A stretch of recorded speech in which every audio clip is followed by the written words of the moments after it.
আপনারা গেল 2-3 দিন ধরে নানান ধরনের তথ্য, অপতথ্য, গুজব অনেক কিছুই শুনছেন। এইসব শোনাশুনির ভেতরে আপনাদের অনেকের অনেক ধরনের মন্তব্য আসতে পারে যে আসলেই সেনাবাহিনী কি চাচ্ছে, সেনাবাহিনী কি আসলেই ক্ষমতা নিতে চাচ্ছে কিনা। দেখেন, প্রথম কথা হচ্ছে যে সেনাবাহিনী 5 তারিখে কোন পরিস্থিতিতে শেখ হাসিনাকে যেতে, আপনারা এর আগে শুনেছেন বুকে পাথর চাপা দিয়ে সেনাপ্রধান তার এটা করতে হয়েছে 5 তারিখের ঘটনাগুলো, এটা কিন্তু বাস্তব কথা। মানে সিম্পল একটা জিনিস শোনেন, ধরেন একজন পুলিশের কনস্টেবল নিয়োগ করতে গিয়ে, আপনারা বাংলাদেশে আছেন, আমার চাইতে আপনারা অনেক ভালো জানেন এগুলো, আমরা তো আপনাদের কাছ থেকে শুনেই কথাবার্তা বলি। আমি নিজে তো আর এখানে আমার এমন কোনো সোর্স নাই যেটা দিয়ে আমি উড়ে গিয়ে তারপরে গিয়ে জেনে আসি। আপনারা জানেন যে একটা পুলিশের কনস্টেবলের চাকরি নিতে গেলে আপনার কি পরিমাণে করতে হয়, মানে সরকারি যেসব গোয়েন্দা সংস্থা এই যে ভেরিফিকেশনের কাজটা যে চলে, আপনার পরিবারের ভেতরে মানে বাবা মা ভাই বোন না, এর বাইরেও 14 গোষ্ঠীর ভেতরে জামাত বিএনপির কোনো লোকজন আছে কিনা সেটা যাচাই বাছাই করে তারপরে আপনাকে চাকরিতে নেওয়া হতো। এটা সত্য কি মিথ্যা আপনি নিজেকে জিজ্ঞেস করেন। যদি তাই হয়, শেখ হাসিনার চোখের সামনে সেনাপ্রধান ওয়াকার, মানে শেখ হাসিনার পছন্দগুলো কি আপনি বলেন? শেখ হাসিনার পছন্দ হচ্ছে ওই নিজাম হাজারি, শেখ হাসিনার পছন্দ হচ্ছে এই শামীম ওসমান, শেখ হাসিনার পছন্দ ওই যে কুমিল্লার বাহার, যত মানে জাউরার যত শ্রেষ্ঠ মানে প্রো ম্যাক্সের একদম সর্বশেষ ভার্সন যেটা আছে, সব শেষ ভার্সন হচ্ছে শেখ হাসিনার পছন্দ। এর আশপাশে কোনোদিন ভালো মানুষের কোথাও এই জায়গা দেয় না। তো এর মতো একটা জাউরা এই যে ওয়াকারের মতো একজনকে এখানে বসাবে, আপনার মনে হয় সেনা প্রধান এ যে কোনো সময় চাইলেই সরকার পতন ঘটাইতে পারে, আমাদের সাবকন্টিনেন্টের প্রেক্ষাপটে যদি চিন্তা করা যায়। তাকে যাচাই বাছাই না করে শেখ হাসিনা ভুল করেছে সেনা প্রধানকে বসিয়ে, এটা মনে করার কোনো কারণ নাই। মানে গোয়েন্দা সংস্থা না, খালি শেখ হাসিনা যদি ভুল করেও ভারত তো ভুল করবে না। শেখ হাসিনার এই ধরনের পদগুলো, এই পদায়ন কারা করতো? ভারত থেকে করতো। এমপি মন্ত্রী কে কোথায় বসবে গুরুত্বপূর্ণ জায়গায়, পুলিশের বিভিন্ন শাখায়, সব ভারতের দেয়া। তো ভারত তার ব্যাপারে জানে না, না জেনেই তাকে এখানে বসিয়েছে। ওয়াকার মনে প্রাণে একজন আওয়ামী প্রেমী, যেটা সে আগে বলেছে, বুকে পাথর চাপা দিয়ে তারপরে তিনি 5 তারিখের এগুলো করেছেন, ওইটাই হচ্ছে বাস্তবতা। তো এই ব্যক্তির যদি আপনি কোনো চিন্তা ভাবনা ধারণা সব বাদ দিয়ে আপনি নিজে থেকে মানে একদম সায়েন্সের মতো যদি তাকে করতে চান, ল্যাবরেটরিতে যদি টেস্ট করতে চান, তো ল্যাবরেটরি টেস্টে আপনাকে প্রথম করতে হবে, এই যে হাসিনা 9 মাস ধরে অনেক বক্তব্য দেখেছেন, কিন্তু এর মানে মুখ কিন্তু যথেষ্ট মানে কি বলবো, যে ও কথা না বললে পারেন, ও কথাই কিন্তু এই যে এই পতন টতন যা কিছু হলো সব কিন্তু এর কথায়। এর মুখ থেকে গেল 9 মাসে আপনি আজ পর্যন্ত শুনেছেন ওয়াকার সম্পর্কে কোনো খারাপ কথা, ওয়াকারের বিরুদ্ধে কোনো অভিযোগ? গত 3 বছর ধরে ইউনূসকে নিয়ে শেখ হাসিনার এত কথা কেন, এত শত্রুতা কেন? কারণ হাসিনা জানতো যে ইউনূস কিছু একটা ভেতরে ভেতরে করছেন, বা পশ্চিমাদের যেই চিন্তা ভাবনা সেটা তিনি জানতেন, সেটা জেনেই কিন্তু তিনি এগুলো করেছেন। অতএব হাসিনার মুখ থেকে বের হয়ে যায়। আমি অনেক আগে একটা ভিডিওতে বলেছিলাম যে হাসিনার সামনে কি করবে, কি ঘটছে ভেতরে, এটা হাসিনার মুখ দিয়ে বের হয়ে যায়। হাসিনা এটা চুপ করে মুখে রাখতে পারে না। তো এতদিন ধরে ওয়াকারের বিরুদ্ধে হাসিনার কোনো অভিযোগ নাই, এর কারণ কি? আমি এর আগে আরেক ভিডিওতে বলেছিলাম যে শেখ হাসিনার সাথে ওয়াকারের ওয়াইফের ফোন দিয়ে সার্বক্ষণিক যোগাযোগ হয়, ওয়াকারের স্ত্রীর সাথে তার প্রতিদিন কয়েকবার কথা হয়, তারপরে ওয়াকারের সাথেও কথা হয়। তো এগুলোর যদি নাকি আপনি ওই যেটা বললাম ল্যাবরেটরিতে যদি নাকি আপনি টেস্ট করতে যান, আপনি দেখেন আওয়ামী লীগ যা যা চায় ওয়াকার তা ঠিকঠাক মতো করছে কিনা। 5 তারিখে শেখ হাসিনাকে ওয়াকারের প্রথম কাজ কী ছিল? তারে অ্যারেস্ট করা। সে তো খুনি, তারা অ্যারেস্ট করেছে? করে নাই। এই যে আয়নাঘর থেকে তো সাথে সাথে বের করে দেওয়া দরকার ছিল, লোকজনরা যাইতে দেয় নেই। প্রথমেই তো তার এটা উচিত ছিল যে কোথায় আছে। সে মনে করেন আয়নাঘরের এগুলো খালি জিয়াউল আহসান সব কিছু করেছে, আর কেউ সব ফেরেস্তা। এখন জিয়াউল আহসানকে বানানো হয়েছে হচ্ছে বলির পাঠা। জিয়াউল হাসান মানে যত কিছুই তার বিরুদ্ধে অভিযোগ আছে, আমি জানি না সেগুলোর কতটা সত্য মিথ্যা আমি জানি না, কিন্তু এই লোক ছিল হচ্ছে স্ট্রেট ফরওয়ার্ড লোক। যারা যা বলতো, যারা মেরে ফেলবো তার মেরে ফেলবো, এই টাইপের লোক সে একজন। এখন এদের সাথে তেল দিয়ে চলতে পারেনি, সব দোষ তার ঘাড়ে দিয়ে, সবাই ভালো মানুষ এখন। আপনি যে সেনা প্রধান হিসেবে ক্ষমতা নিলেন, আপনি জানেন না কিচ্ছু, এই যে গুমটুম হয়েছে, আয়নাঘর, কোনো কিছু জানেন না। তাহলে তো 5 তারিখের সন্ধ্যার ভেতরে সবাইকে ওইখান থেকে বের করে, আপনার ক্যান্টনমেন্টের ভেতরেই তো ছিল এগুলো, আপনি করেন। এখন পর্যন্ত কি ক্যান্টনমেন্টের ওই আয়নাঘরে আপনার নিয়ে গিয়েছেন? গেলেন কোথায়? গেলেন হচ্ছে র্যাবের একটাতে, তাও সেইটার মানে রেনোভেশন করে তারপরে নানান ধরনের পরিবর্তন এনে তারপরে মানুষকে নিয়ে দেখালেন 6 মাস পরে। 650 মানুষকে আওয়ামী লীগের ক্যান্টনমেন্টে জায়গা দিল কে? তারা এখন কোথায়? কয়দিন পরপর দেখা যাচ্ছেন এই ইন্ডিয়া চলে গিয়েছে, ও ওইখানে চলে গিয়েছে। কে পাঠাচ্ছে? সবশেষ হামিদ গিয়েছে। আপনার মনে হয় পুলিশের একজন এসপিকে সেটার জন্য দায়ী করা হচ্ছে? এমনকি এসবির যে প্রধান, তার দায় আছে, অবশ্যই তার দায় আছে। সে এসবির প্রধান, নো ডাউট যে সে কখনোই আওয়ামীপন্থী লোক না, সে আওয়ামী লীগের দ্বারা নির্যাতিত লোক, কোনো সমস্যা নেই, কিন্তু তিনি এই দায় এড়াইতে পারবেন না। বাট যদি সব কিছুর উপরেই করা হয়, এখানে 100% আর্মি জড়িত। আর্মিকে বাইপাস করে, আর যদি আরেকজন করতে চায় সেটাও ডক্টর ইউনূস, কিন্তু আর্মিকে বাইপাস করে না, তাদের সমর্থন নিয়ে তারপরে করতে হবে। সো এই ঘটনার সাথে আর্মি জড়িত। এখন পর্যন্ত ধারাবাহিকভাবে মমতাজকে ধানমন্ডি থেকে গ্রেপ্তার করা হয়। আচ্ছা আপনি বলেন এই দেশটা টিকবে কেমনে? আমারে বলেন। ধানমন্ডির মতো জায়গায় মমতাজ এতদিন ধরে পালায়া ছিল, তো এই দেশের পুলিশ করে কি? ডিজিএফআই করে কি? এনএসআই করে কি? গোয়েন্দা সংস্থা কি করে? আপনি এই দেশ কেমনে টিকাবেন? এই যদি হয় গোয়েন্দাদের অবস্থা, তাহলে আপনি এই মানে ভবিষ্যতে যে আরও বড় ধরনের কোনো ঘটনা ঘটবে না, সেটা আপনি সামলাবেন কেমনে? পারবেন না সামলাইতে। তারপরে কি করলো? হাসিনার বাড়ি ভাঙবে পোলাপান, ওটা তো বাকশালের আতুর ঘর, ওইখানে বসে এই দেশের যত অপকর্ম সব হয়েছে। এই দুর্নীতি থেকে শুরু করে এই পর্যন্ত এই বাংলাদেশের যত অবক্ষয়, ভারতের যত যোগসাজশ, ভারতকে এই দেশে কাজ করতে দেওয়ার যত কিছু, সব ওই ঘরে বসে হয়েছে। ওইটার পাবলিক টয়লেট বানানো উচিত একদম, মানে লিটারালি। এটার এরকম না যে মানে মানুষ যায় এখন তো হিসু করে, এইভাবে না, বানাই দিতে হবে। পুরুষ মহিলার আলাদা করে ওখানে বাথরুম বানাইতে হবে, এবং লেগে দিতে হবে বাথরুমের ওইখানে সামনে বড় করে ব্যানার থাকতে হবে, একটু হেগে যান, এটা এই জায়গা হইতে হবে। প্রচণ্ড ঘৃণার একটা স্থান হওয়া দরকার। ওইটা মানুষ ভাঙতে চেয়েছে, জনগণ চেয়েছে, সেনাবাহিনী যায় বাধা দেয়। সেনাবাহিনীর কাজ কি? এদেরকেই করা নাকি? এদের আপনার বাধা দিতে যাইতে বললো কে? এরপরে বাংলাদেশে যত ধরনের 2 দিন পর পর এই যে আমি টেলিভিশন পত্রিকার নাম ধরে বলছি না,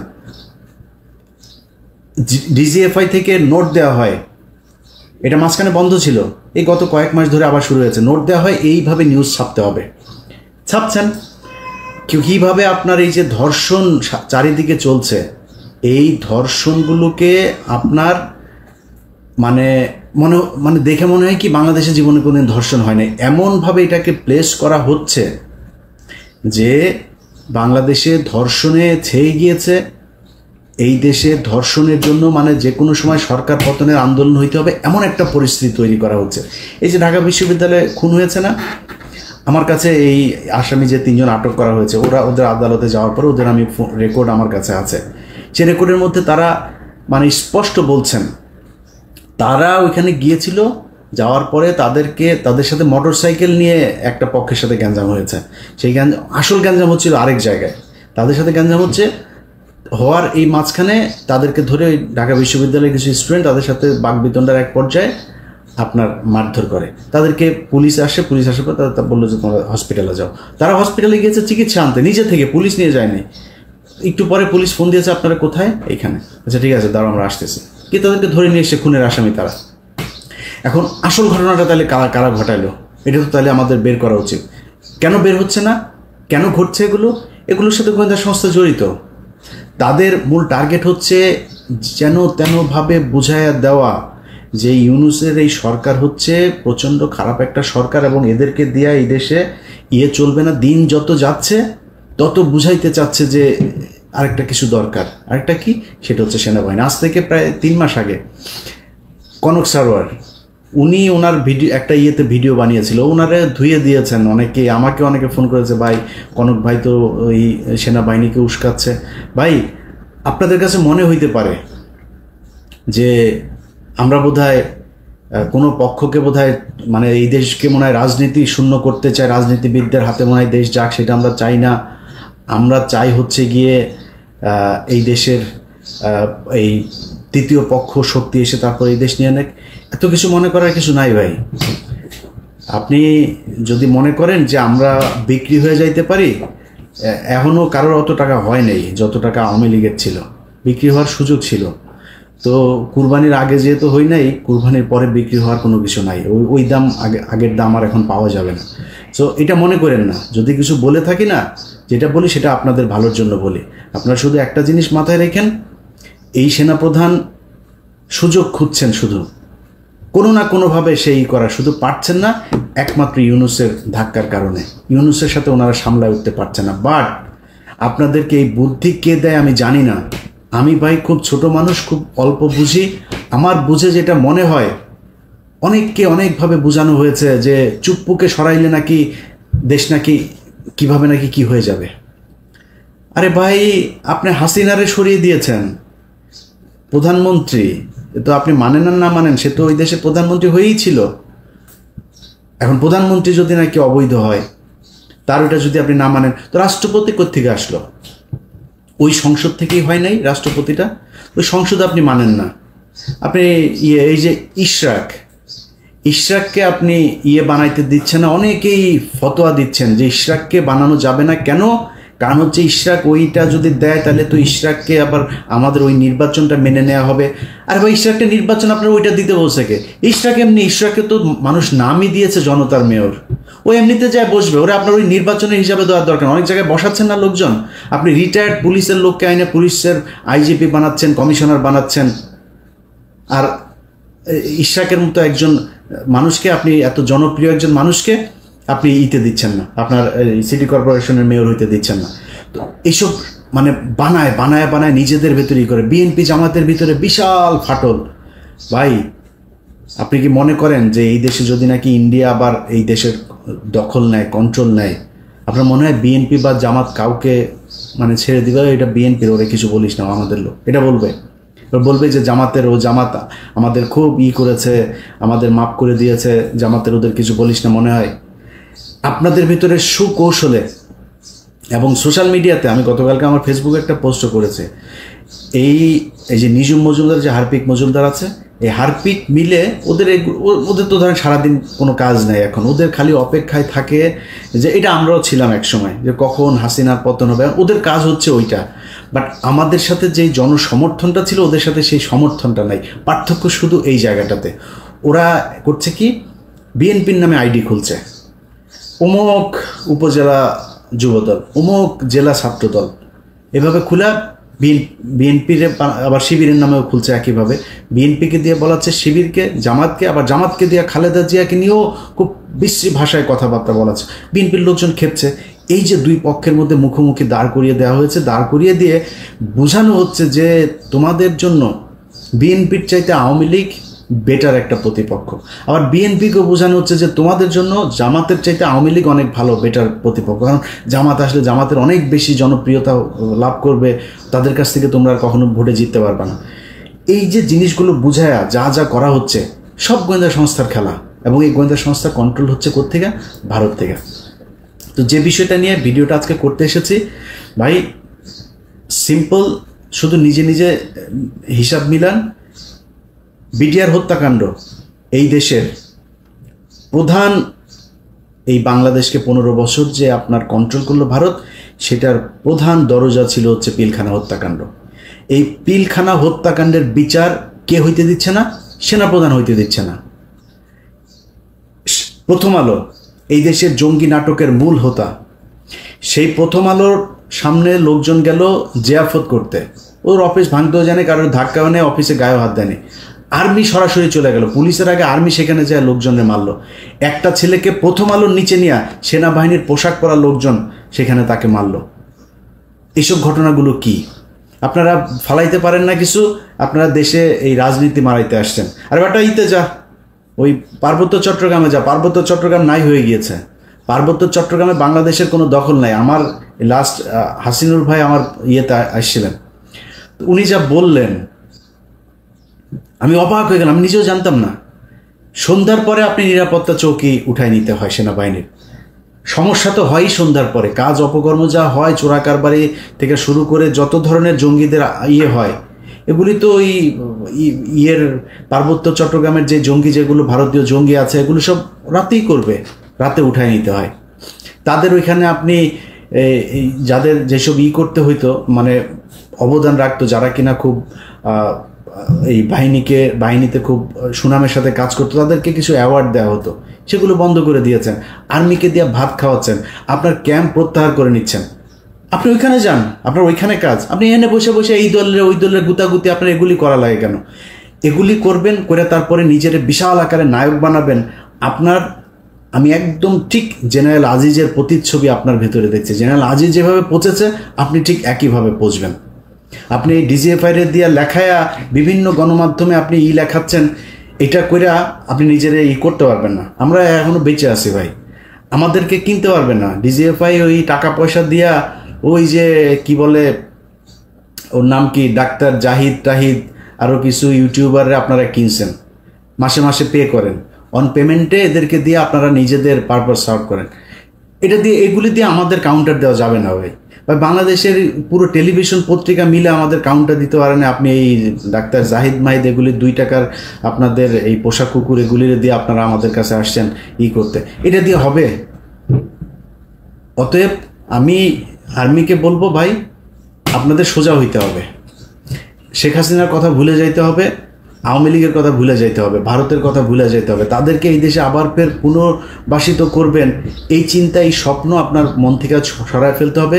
বিডিআরের বিচার করতে হবে, তদন্ত করতে হবে, যারা আছে তাদেরকে ছাড়তে হবে, এবং এদের যথাযথ এই ক্ষতিপূরণ দিতে হবে। এই যে পরিবারগুলোকে ধ্বংস করা হয়েছে, এগুলোর ক্ষতিপূরণ দিতে হবে। সেনাবাহিনীর যারা যারা এর সাথে জড়িত ছিল তাদের সবাইকে গ্রেপ্তার করতে হবে। ওই ঘরবন্দি, নজরবন্দি, ক্যান্টনমেন্টের ভেতরে আপনাদের আলাদা সেলের মধ্যে রাখা, এইসব ধনফন বুঝায় পাবলিকের লাভ নাই। এদেরকে গ্রেপ্তার করতে হবে এবং সাধারণ আইনে গ্রেপ্তার দেখাইতে হবে, বিচারের মুখোমুখি করাইতে হবে। আপনারা এইখান থেকে বের হইতে পারবেন। আমি অন্তত বেঁচে থাকা অবস্থায় আপনি বিডিআরের এটারে নিয়ে মানুষকে যা তা বুঝায় তারপরে আপনি বেঁচে যাবেন, ভারতকে বাঁচাবেন, আওয়ামী লীগকে বাঁচাবেন, আর্মির এইসব কালপিটদের বাঁচাবেন, এটা সম্ভব না। এটা এদেশে হইতে দেওয়া হবে না। সো আপনাদেরকে সিদ্ধান্ত নিতে হবে, আপনারা কি জনগণের বন্ধু হবেন, নাকি আওয়ামী লীগের করে তারপরে 2 দিন পর ঘুচুমুচু করবেন এই শাসনের জন্য বাংলাদেশে। আপনার পিছনে জুনিয়র অফিসার যারা আছে তারা এখন খুব অ্যালার্ট। আপনার এই ভেতরের লোকজনই আছে যারা কিনা ওই জায়গায় আর যাইতে চায় না। আর যদি মনে করেন কিছু লোকজন নিয়ে আপনি একটা সিদ্ধান্ত নিয়ে নেবেন, এই দেশের মানুষ ওই জায়গাতে নাই এখন। আপনি মানে খেলার মধ্যে, ক্রিকেট খেলায় দেখেন না, একটা পর্যায়ে যায় একটা দল এমন জায়গায় যায় ওখান থেকে আর উঠতে পারেন, আপনাদের অবস্থা এখন তাই। এখান থেকে ধাপ করে উঠতে পারবেন না। আপনার রান দরকার 3 রান, হাতে আছে 7 উইকেট, এদিকে ওভার আছে আরও 27 ওভার। এখান থেকে আপনি ম্যাচ জিতে আনতে পারবেন আবার ফের ঘুরে, ওটা সম্ভব না। অতএব আপনাদের সিদ্ধান্ত নিতে হবে এটা। আর আমি খুব বিনয়ের সাথে বাংলাদেশের বিএনপি এবং জামায়াত আপনাদের কাছে বলতে চাই, বা ছাত্রদেরকেও বলতে চাই, ভাই আপনাদের ছাত্রদের সাথে খুব খারাপ একটা সম্পর্ক হয়েছিল, নতুন করে তাদের সাথে আমার সম্পর্কটা আবার আমি নিজেই তাদের সাথে শিথিল করেছি, মানে সুন্দর করেছি। অতএব এই সম্পর্কটা তাদের সাথে রাখতে চাই। আপনাদের কাছে অনুরোধ একটা, তাদেরকে আমি এটাই বলেছি যে ভাই এই প্রথম আলো, ডেইলি স্টার, এই ইন্ডিয়া, আওয়ামী লীগ এইসব ফাঁদে পা দেওয়া যাবে না। আপনাদের আমারে নিয়ে গালাগালি করেন, আমি কিচ্ছু বলবো না, কিন্তু আমারে যখন আপনারা দেখবো আমি প্রথম আলোতে গিয়েছেন, তখন ভাই আমার রক্ত এগুলি মানে টকবক করে ফুটতে থাকে, আমি নিজেরা কন্ট্রোল করতে পারবো না তখন। সো এটা তাদেরকে বলা আছে। ছাত্রদেরকেও বলি, ভাই আমারে কারোর ক্ষমতার ভাগ দেওয়ার দরকার না। আমি কারোর কাছে কোনো চেয়ার চাই না, কোনো পদও চাই না, কিছুই চাই না, 1 টাকাও চাই না। যেখানে ছিলাম ওইখানেই আছি, এইখানেই থাকবো। আল্লাহ যেন সারা জীবন ওই জায়গাতে রাখে। আল্লাহর কসম করে বললাম ভাই, এই ভিডিওটা যখন রেকর্ড করছি তার কয়েক মিনিট পরে মাগরিবের নামাজ, এই সন্ধ্যার সময় সবার সামনে আল্লাহর কসম করে বললাম, মৃত্যুর আগ দিন পর্যন্ত এই জায়গাতেই থাকবো ইনশাআল্লাহ। এই দেশের সার্বভৌমত্ব রক্ষায় আমার অনেক ভুল থাকতে পারে, কিন্তু নিজেকে নিজের জানতে আমি আমার নিজের সজ্ঞানে কোনো দিন এই দেশের বিরুদ্ধে অবস্থান নেব না, এটা মনে রাখেন। সো আপনাদের দেশ আপনারা চালাবেন, আপনারা ক্ষমতায় আসবেন, আপনারা বিরোধী দলে যাবেন, যা মনে চায় করেন, কিন্তু এই দেশটা এই দেশের ভেতরেই থাকতে হবে। ভাই চাঁদাবাজি করেন, কোন ছাত্র কার কাছ থেকে টাকা নিয়েছে, কোন বিএনপির লোক কোন জায়গায় চাঁদা নিয়েছে, কোন জামাতের লোক কোন জায়গায় চাঁদা নিয়ে, আমার যায়ও না আসেও না, যা মনে চায় করেন, শুধু টাকা বিদেশে পাঠায়েন না। আর ওই এদের সাথে হাত মেলানো যাবে না। এদের সাথে যে হাত মেলাবেন তারে আমি যখন যেভাবে আগেও বলেছি এখনও, যখন যেভাবে তাকে ন্যাংটা করার সুযোগ পাবো আমি কিন্তু ন্যাংটা করে দেবো। তো ওই জায়গাটা ঠিক রাখেন। আর আপনাদের কাছে সবচেয়ে বড় অনুরোধ যেটা, সেটা হচ্ছে যে আপনারা তো ক্ষমতা চান, তাই না? ক্ষমতা চাইতে হইলে আপনারা যেটা মনে করছেন যে আমরা মনে হয় তৃতীয় কোনো পক্ষকে সুযোগ সুবিধা, না ভাই, আপনার মাথায় রাখতে হবে তারেক রহমান এখনো পর্যন্ত দেশে ফেরে নাই। নিশ্চয়ই দেশে ফেরার মতো পরিস্থিতি হয় নাই, তাই ফেরে। খুব সিম্পল হিসাব, কেন হয় নাই, যেই কারণে হয় নাই সেটা আপনারা নিজেরা চিন্তা করেন। কারা কারা এখনো পর্যন্ত সেই সরকারের এই কি বলে এই আওয়ামী লীগ সরকারের লেসপেন্সার যারা যারা এখনো পর্যন্ত আছে তাদেরকে সরানোর ব্যবস্থা করেন। প্রথম আলো, ডেইলি স্টার সহ এই যে সন্তোষ শর্মা টর্মা এই যারা যেগুলো আছে এগুলোর ব্যাপারে চোখ কান খোলা রাখেন। ভাই এখনো পর্যন্ত নিজেদের মধ্যে এই দ্বন্দ্ব করার সময় এখনো আসে নাই।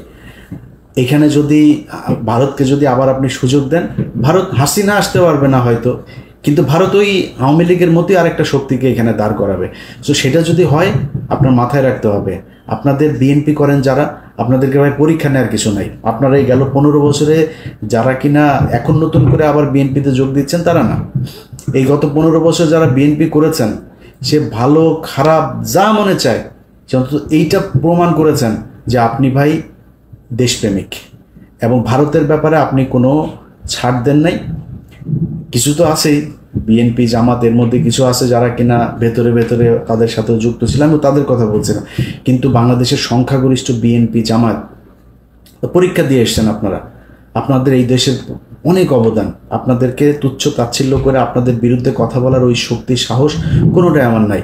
আপনাদের কাছে খালি অনুরোধ ভাই, আল্লাহর ওয়াস্তে আওয়ামী লীগ এবং ভারত এই দুইটার ব্যাপারে আপনাদের সজাগ থাকতে হবে।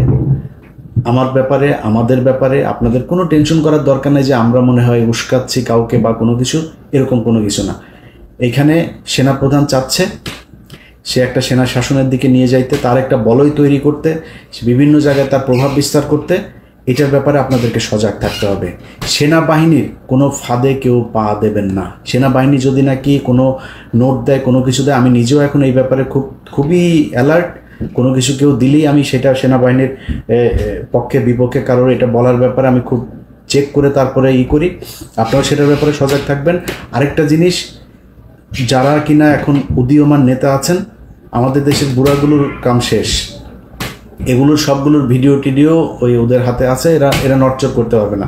উদীয়মান নেতা যারা আছেন ভাই, সরাসরি বলি, কেউ কিছু মনে করেন না, গার্লফ্রেন্ড আছে, মেয়ে মানুষের সাথে হোটেল টোটেলে যান, যেখানে যান যাই করেন, আমি ধর্ম ব্যবসা করতে আসি নাই ভাই, এটা করেন না। প্রথম কথা হয়েছে এটা করেন না। যদি করেন খুব সাবধানে, কার সাথে কথা বলেন সেগুলি খুব সাবধানে, কার কাছ থেকে টাকা নিচ্ছেন খুব সাবধানে, খুব হিসাব করে এগুলো করেন। কারণ আপনার এইটা দিয়ে আপনাকে বাধ্য করা হবে একটা কাজ করতে। আপনার যখন একটা ভিডিও থাকবে, আপনার যখন একটা অডিও থাকবে, আপনার টাকা লেনদেনের কোনো একটা ডকুমেন্টস থাকবে, তখন আপনাকে দিয়ে যে কোনো কাজ করাইতে তাদের সুবিধা হবে যে তোমার এটা ছাড়া দেবো, তাতে এটা করো।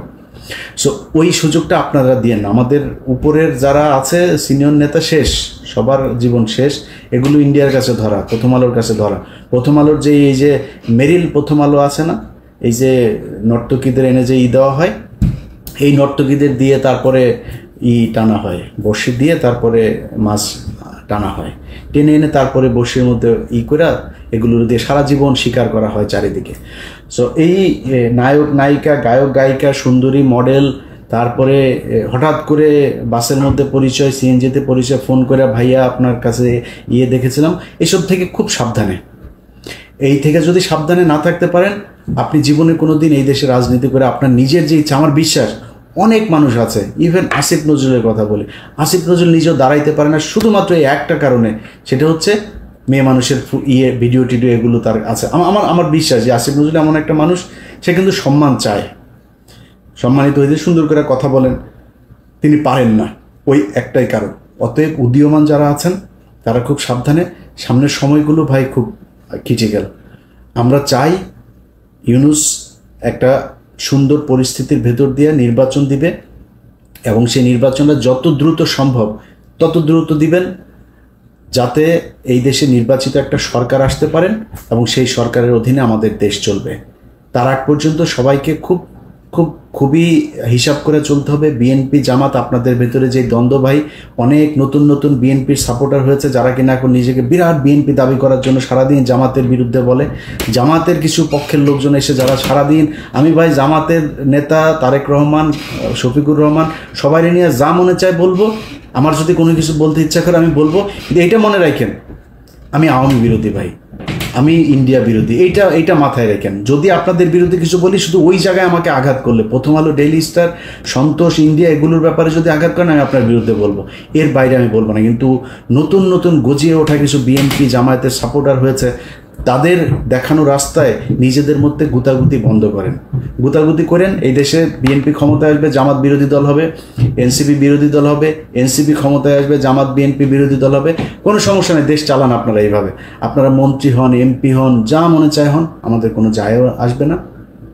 কিন্তু নিজেদের ভেতরে ঠিক রাখেন, আওয়ামী লীগ ইন্ডিয়ার ব্যাপারে একদম সুস্পষ্ট একটা অবস্থান রাখেন। ওই জায়গাটা ঠিক না রাখতে পারলে সামনের পরিস্থিতি কোন দিকে যায় সেটা বলা খুব মুশকিল। যাই হোক, ভিডিও অনেক লম্বা হয়ে গেল। যারা শেষ পর্যন্ত শুনেছেন আরও একবার আপনাদেরকে ধন্যবাদ জানাচ্ছি। আশা করছি আমি যেটা বলতে চেয়েছি সেটা আপনারা বুঝতে পেরেছেন। আল্লাহ হাফেজ।